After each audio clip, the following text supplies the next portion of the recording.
Everyone. How we doing tonight? All right, I was just moving my microphone, might have been a little bit laggy there. Hopefully, you guys all had a great trading day. All right, let's share this screen right here. Can you guys hear me all right? Awesome. Awesome. As I was saying, hopefully you guys all had a great trading day. I know for myself it was a little harder at the beginning, right? So we'll discuss how to navigate this, but you guys might have seen from my most recent expos that when the morning is high resistance like that, it has one single purpose, and it's to create levels in which the PM session will utilize, right? Or better said, if you guys prefer that term, engineering liquidity. That is the popular term in the ICT space. But truly what we did was retrace into a previous new day opening gap. We traded back down into the monthly open, the previous swing high that we broke, retesting that range, and then they gave the opportunity to expand higher. Well, if you're going to ask me if I had a key point of interest to look for expansion higher, no, I did not, right? What I was personally noticing is using the premium and discount of this range, you can look at these fair value gaps. I like to combine them whenever I see a large gap, but if you prefer not to, inversion fair value gap, we had almost a tap into it, or we barely tapped into it. Yeah, barely tapped into that one. I personally did not trade any PM session long. I wish I did, but I was already at a max loss at that point, so I just did not trade any point further. Hopefully that wasn't the case for all of you, but definitely it's rare that we see some nice moves like this in the PM session, but it's not rare that we see a lunch raid being successful, right? So let's go down to 15 minute and discuss some things. Let me just check. I'm not gonna here. I will bring previous day high and low here. I'm just removing some things. So for example, I don't want to see my monthly open here for a second. Just gonna try and clean up a little bit.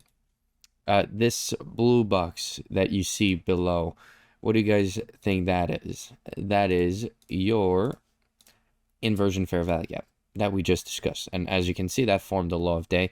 Really, truly beautiful there.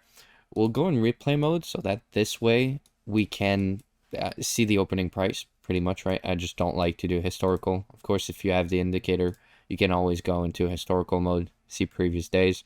I just like to go in replay mode. I feel like it's cleaner when we're going back over charts. Now you might see all my annotations from the PM long, which I won't remove for now.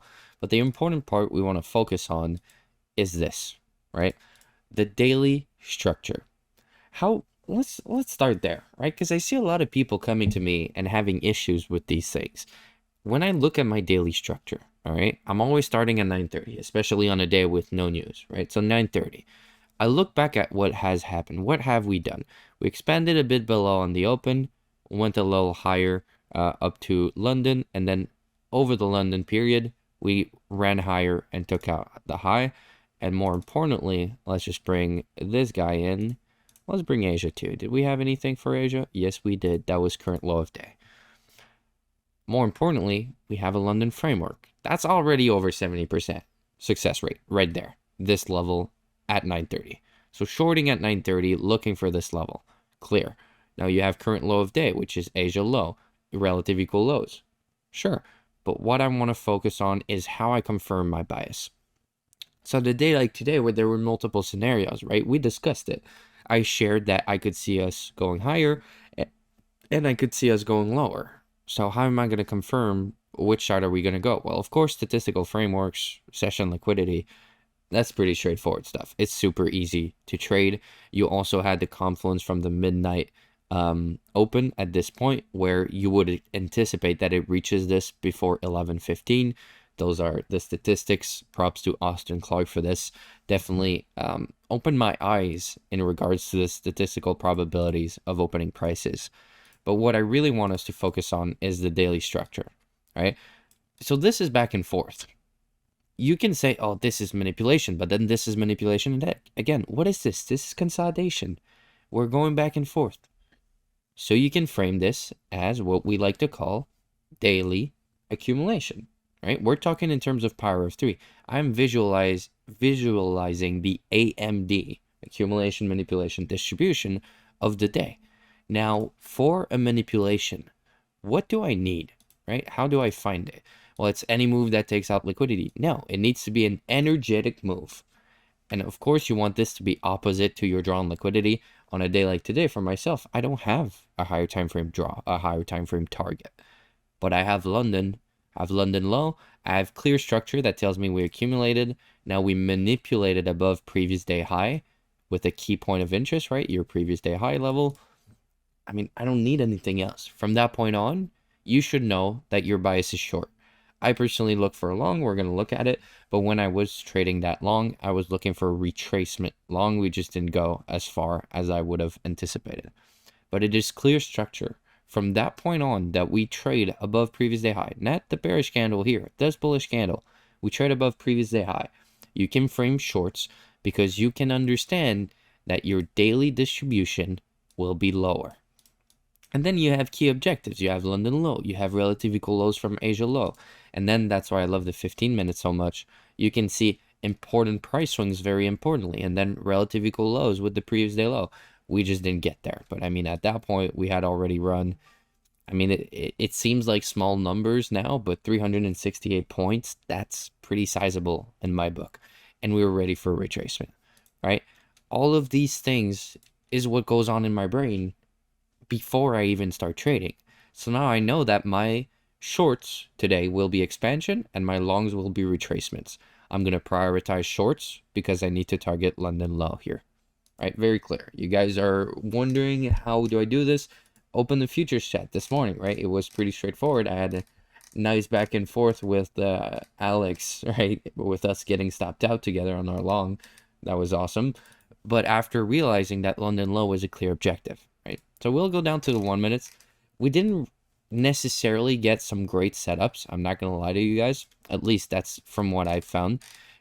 Because you didn't have a breaker form here at that manipulation level. So it was pretty clear to me that I wanted to short at this point in time, but it just didn't give me a setup that was worthwhile. And once we formed this breaker, right, which is, well, technically we do have some bearish breakers here, so we can talk about this.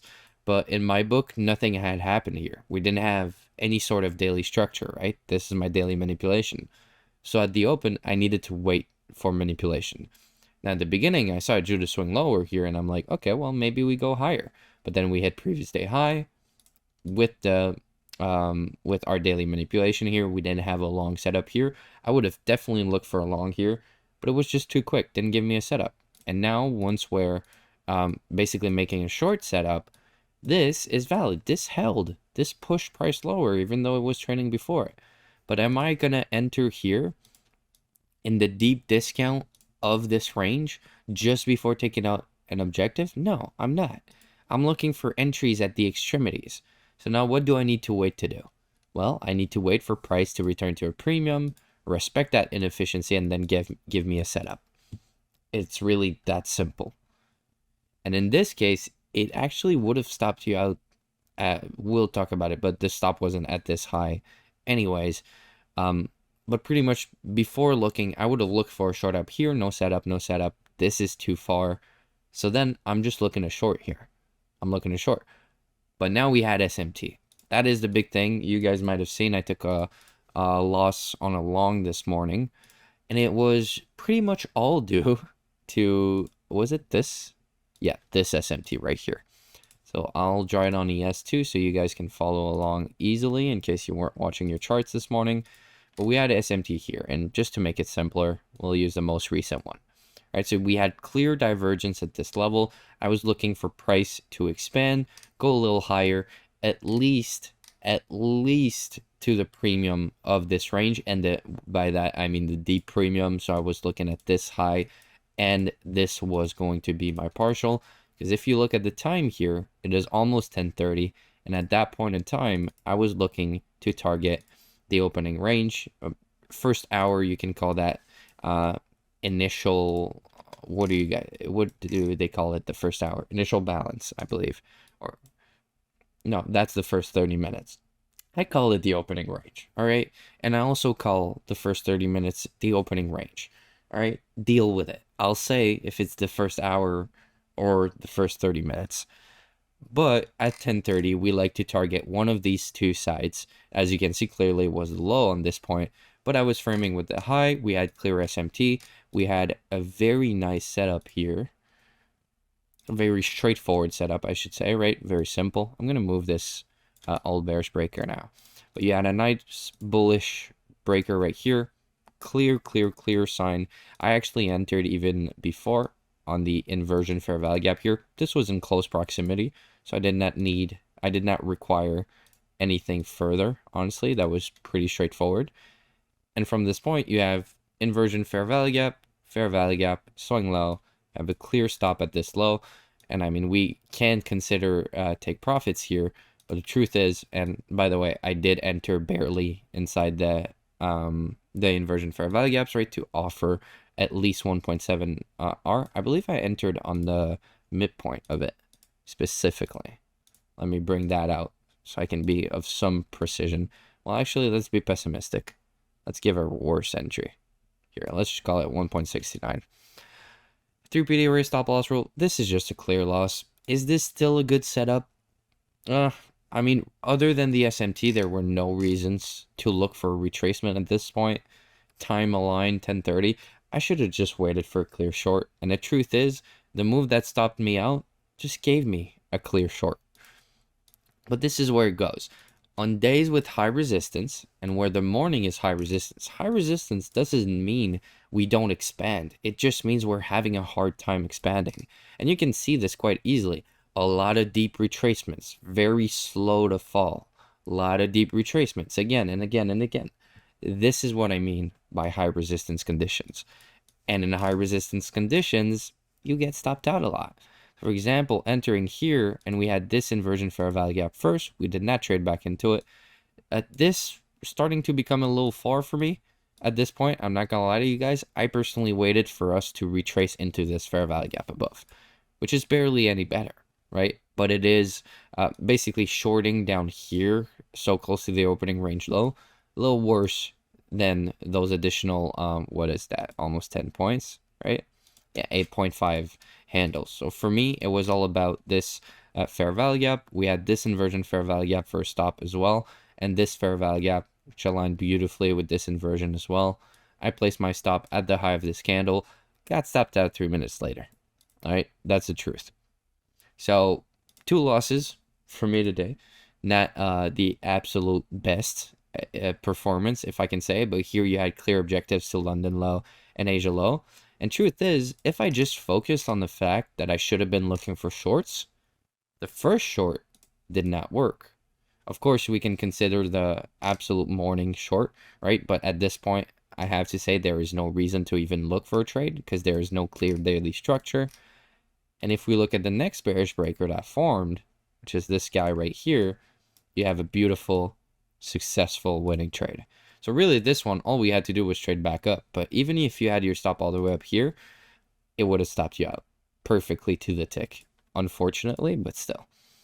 And from that point, see the inversion fair value gap that we formed that stopped me out pretty much gave us the opportunity for a re-entry. At this point, I myself was a little too far gone. I usually leave a last bullet, and I did today as well. Leave myself a last bullet to look for a short. But truth is, one of my bots entered in a trade, and I'm currently monitoring that bot. I'm testing it, and I just got focused on that. Decided to call it a day on my personal account. Stop loss, right? I just skipped through it. We have inversion fair value gap here, which, by the way, the entry would not be here. It will be on the next candle over. We have order block, nothing else before then. So you have a very nice stop there. Now, of course, it doesn't offer enough risk to reward if you just look for London low, for example. But if you look a little further past 1.6, well, you can either wait for a better entry, which very clearly came, or you can add a point or two, right? What is that? What is that level? That is 19392.25. Okay, so 2 and 1 tick, right? So we have 9 ticks difference, and you have your 1.7. And truth is, after this level, as we discussed, we had clear 15-minute swing points. We had this one right here, and then we had also this, and then the equal lows.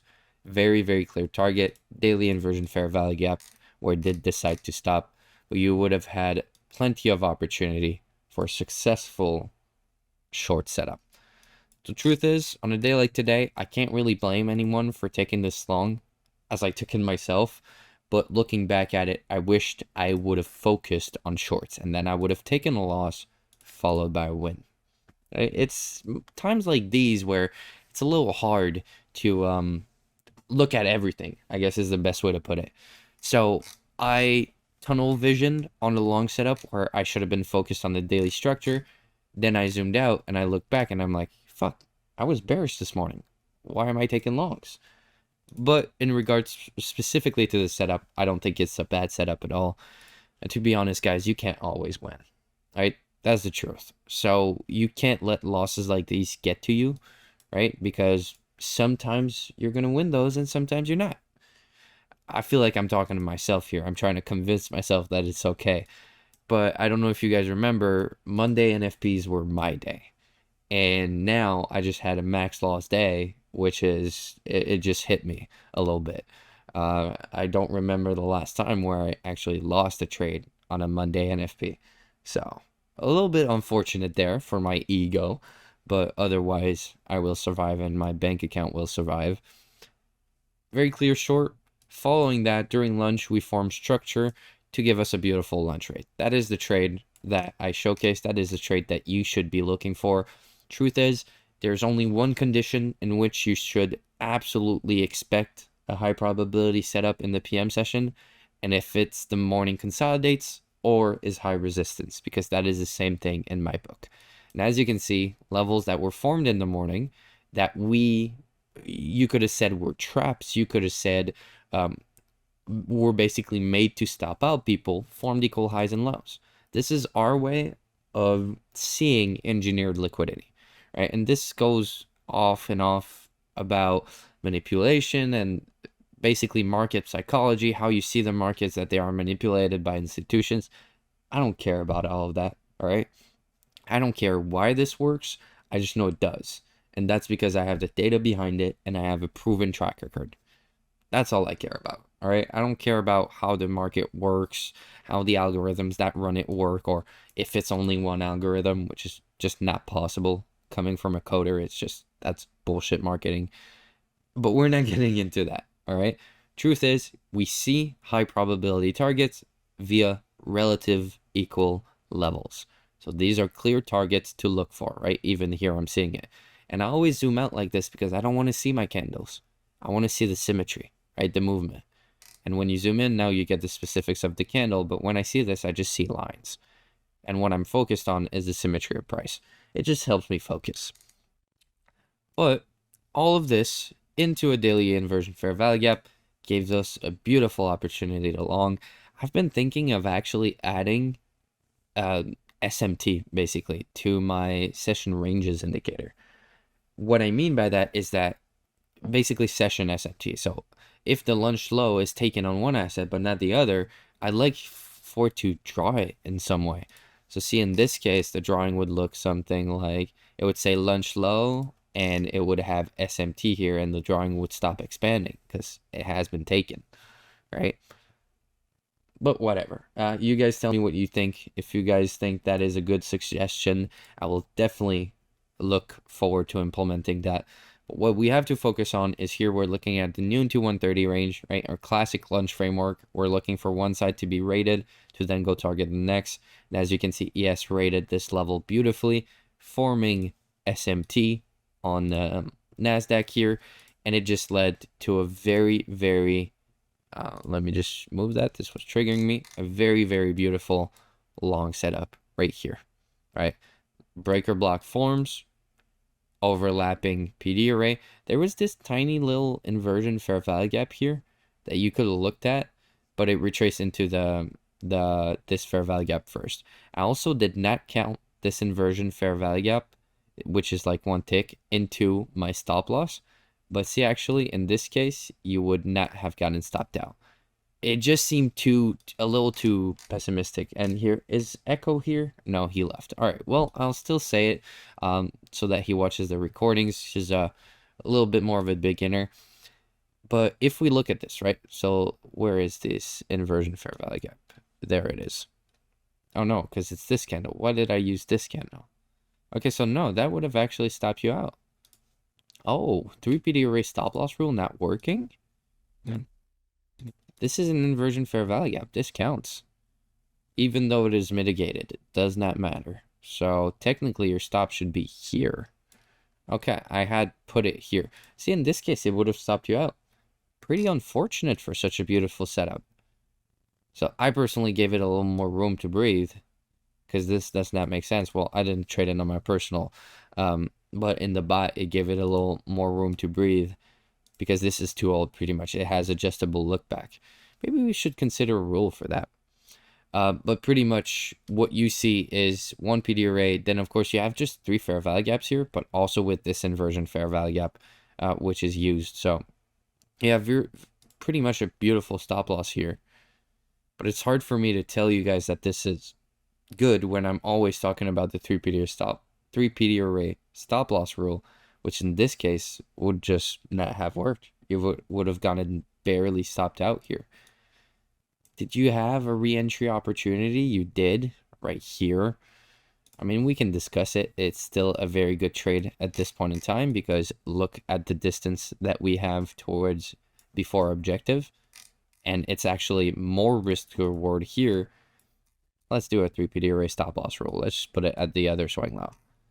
But you have a very nice setup, and it's actually, well, not more than this, but if you place your stop here, it's actually pretty similar risk to reward there. I wouldn't even saw the small IFVG. Yeah, see, I didn't see it live in front of my charts. But that's the thing with mechanical, right? And it's in times like these where I don't know what to tell you guys. Because the truth is, this, sometimes I would have used it and sometimes no. But mechanically speaking, yeah. And I don't use the 3PD array stop loss rule to the T, because I have a lot of experience now in these markets. And I know, well, I know, when I see a stop loss this tight, in this case, this tight, I want to give it a little more room to grow. More importantly, because we have a balanced price range down here. All of this balanced price range, I want to see price retested before going. And I mean, it was just very volatile, so we just wicked down. So let's just say this was a loss. All right, let's just call this a loss. Well, you had a beautiful continuation opportunity that would have recouped your loss and a lot more. Of course, your partial would not be at this level. But what about Midnight Open? The statistics of the PM session with Midnight Open, oh, well, no, doesn't offer enough. So what can you look for? Let's go look at the first premium and efficiency. Let's use the same premium and discount we had. Go to our 15-minute chart. We're looking at a pretty sizable range here. So it's that 4 standard deviations with that first premium and efficiency. Let's go look at it. This is your actual partial at 4 standard deviations. I only try to be a little pessimistic when I'm sharing setups on X. I don't want to showcase to them, oh, well, look, this is where your partial should actually be. I just like to show them the little, one a little closer, right? Like you say, it's an old one. Yeah, definitely. Nice to see you, Tricks. Been a while. Glad to have you with us, brother. But as I was saying, very clear first premium and efficiency take profit here. 3R. And then all the way. You guys know me. I have a clear objective here. It's not a reason to stop my trade entirely. But 4 p.m. as the rules say. So 4 p.m. opening price is where I would have closed my trade entirely. It actually almost lines up with the daily open, which in this case 24.5, and this is 24. So 2 ticks away from the daily open. That's pretty crazy to see a close there. For maximum total of 7R, I mean, that's pretty fucking good if you ask me. All right. So even if the first setup would have been a loss with the 3PD array stop loss rule, you would have had the beautiful continuation opportunity, really. And we'll go a little more in depth here, actually, because you guys might be confused. The first breaker that formed in this leg is this one, right? So why is my entry there? Well, we form the breaker, then we trade back down into this inversion fair value gap, gives you a beautiful entry. Is there even SMT at this area? It seems like there is. Am I seeing something? Or am I blind? Because I'm seeing these equal levels on ES. I wanted to give you guys something better because it can oftentimes confuse new people. But right here, you have SMT because on NASDAQ, we did not take this level. And on ES, these levels are equal. And as we know, when ES forms equal, we can treat it as mitigated for SMT. And then 3PD array stop loss rule, well, it can't be back past the invalidation point of the breaker, but you have fair value gap, order block, and I mean, you can regard the SMT as well in this case. Very straightforward stuff there. Is that fair value gap still valid? No, this one is though. But even if you place your stop all the way down here past the breaker's invalidation, you're still plenty of return on that trade.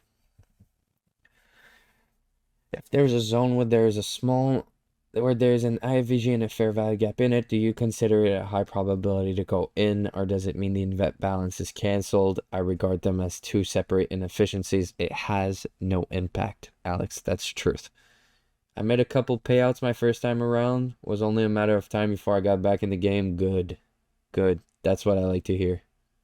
Glad to see you're still changing lives, bro. Nothing changed.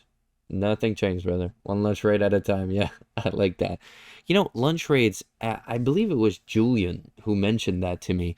And sorry, I was just looking at the time, making sure I'm not rambling too long. But he kept saying that lunch raids work in waves.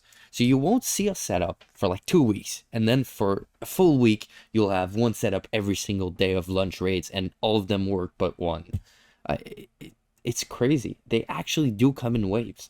I created a chart that shared the success rate of the lunch rates, just like we have in Rice Statistics, but I did it based on the day of the month, pretty much on the date, just in general. So I could see kind of like a historical curve of probabilities. So imagine if, I don't know, if today the probabilities were 50%, and then tomorrow they're 60, and then 70, 80, oh, and now they go down to 30, basically probability here and time here. And it was really, really crazy because it spikes. It's literally, it does some back and forth. It's really crazy. And that can give some pretty advanced math calculations to expectancy. I believe that's how you say the word. And probabilities and predictions. You can do some pretty crazy shit with math nowadays. I'm messing around with that stuff. Definitely looking to level up Rice Statistics for sure. Like this. Yeah, I know what you meant where you have an overlapping, that's actually called a balanced price range, or I mean, who cares what it's called or what this guy calls it or this guy calls it. I personally refer to that as a balanced price range when there is an overlap between different sided inefficiencies. So fair value gap and an IFVG, which basically creates an IFVG, just a gap on both sides, right? See, I'm confusing myself just explaining it. You don't need that. Don't use it. That's my personal opinion. But my knowledge of them is pretty in-depth. And I can tell you from my personal experience, I have not found any additional value for the RISE model in those. Yeah, keep it simple. Keep it simple. I hate it because I confuse myself talking about stuff like that. To be honest, at the end of the day, this was a pretty rough fucking trading day. I started with 2 losses, as you might have seen. Should have focused on shorts only. Had a loss followed by a win, and of course, what turned out to be, it looked like only going to be a small win, ended up being quite a nice win. I would have been done by then. I would not have even looked at the PM session. I mean, unless you started trading late, there's no real way you're reaching for that lunch trade. But as I said, it's one of my biggest goals at the moment, right? Trying to, how can I say this? Trying to, get better. I was looking for a better way to say it, like a more nicely presented way of saying it, but I just need to get better at expecting high resistance conditions. Like, for example, we're ending the month and starting the new month. It's a weird half month week, pretty much. I don't know. I didn't find a good name for them. And we have an NFP, and we're Monday with absolutely no news events. I should have expected a range form. I don't know what to call those two, but a day that forms a range where basically we just do back and forth. And tomorrow I'm going to be using that range to look for trades, right? So I'm going to use previous day high and low, but more specifically Monday's high and low. It's a very simple framework that I don't use in my trading regularly, but I want to get better at. So perhaps I'll come out with a full thing about weekly profiles at some point publicly, but who knows? Do we have any questions? I believe that's enough rambling for one day, right? It was quite a bit. But it's been a while since we've seen a day with so many losses, honestly. Well, not losses, but losing setups. Well, I mean, there's just three, but three is a big number. Usually we see one or two, like to a maximum when we have a bad day, or for example, if you had the wrong bias. But now, no matter bias, right, we're just looking at total. It's not the end of the world, but still a pretty sizable losing day. No questions? All clear? I mean, you guys are usuals in here, pretty much. Sulkin, I've been seeing you hanging about here and there. Lovely to see. And of course, basically, no one on YouTube ever asks questions. They don't understand, but I'm always answering the comments. There's a few people who actually watch it. I mean, I don't advertise it. I don't do anything with it. Maybe I should at some point, right? As I said, enough rambling. You guys have a great night. All right, we'll see each other tomorrow for another price action review. And good luck trading tomorrow. Bye, guys. Have a good one.